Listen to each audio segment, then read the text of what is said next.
2025 IPL mega ஏலத்தில் Chennai super Kings மற்றும் Royal Challengers Bengaluru அணிகளுக்கு இடையே நேரடி மோதல் ஏற்பட்டது. இங்கிலாந்து வீரர் லியாம் லிவிங்ஸ்டனை வாங்குவதில் இரண்டு அணிகளுக்கும் இடையே கடும் போட்டி நிலவியது. 2025 ஐபிஎல் மெகா ஏலத்திற்கு முன்னதாக சென்னை சூப்பர் கிங்ஸ் அணி 5 வீரர்களை சுமார் 65 கோடி ரூபாய்க்கு தக்க வைத்தது. அதனால் ஒட்டுமொத்தமாக வீரர்கள் சம்பளத்திற்கான 120 கோடி ரூபாயில் கையில் 65 கோடி போக மீதம் 55 கோடி மட்டுமே சிஎஸ்கே கையிருப்பில் இருந்தது.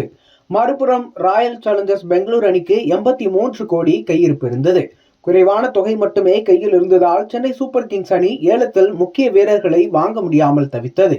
இந்த நிலையில் இங்கிலாந்து வீரர் லியாம் லிவிங்ஸ்டன் பெயர் ஏலத்தில் அறிவிக்கப்பட்டது.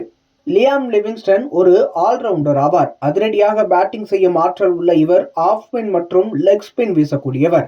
இவரது பெயர் அறிவிக்கப்பட்டவுடன் ராயல் சேலஞ்சர்ஸ் பெங்களூரு மற்றும் சன்ரைசர்ஸ் ஹைதராபாத் அணிகள் இவரை வாங்க போட்டி போட்டன.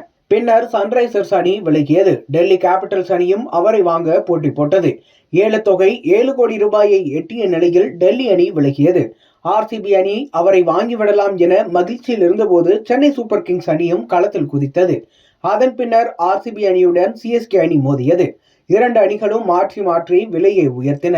இறுதியில் ஆர்சிபி அணி 8.75 கோடி ரூபாய்க்கு லியாம் லிவிங்ஸ்டனை வாங்கியது.